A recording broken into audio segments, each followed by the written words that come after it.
Allah bersumpah dengan waktu subuh. Pertama, waktu subuh adalah waktu nak test tahap iman seseorang. Orang yang kuat iman, subuh dia bangun. Dan dia bukan bangun saja-saja. Dia bangun, dia cari sejadah, dia ambil ayat semayang, dia semayang. Hanya orang yang kuat iman yang boleh buang selimut, yang boleh tinggal tilam, yang pergi ambil wuduk, yang pergi semayang. Nak tahu iman kuat tak kuat, tengok subuh. Orang yang kuat iman tak ada masalah tinggal selimut. Orang yang lemah iman, lagi masuk subuh, lagi tarik selimut. Lagi orang bang, lagi dia nak tidur. Yang kedua, kerana waktu subuh ni tuan-tuan, bukan setakat manusia bangun, binatang pun sibuk bangun waktu subuh.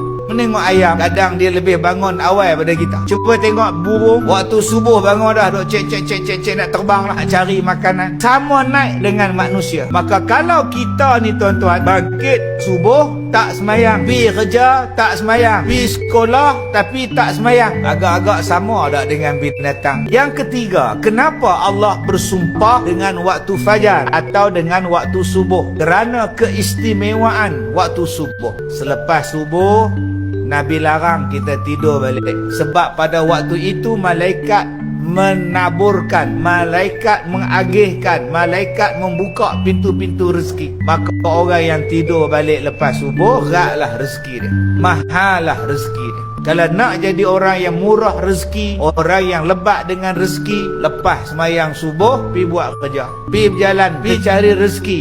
Allah taburkan rezeki yang banyak selepas daripada sembahyang subuh.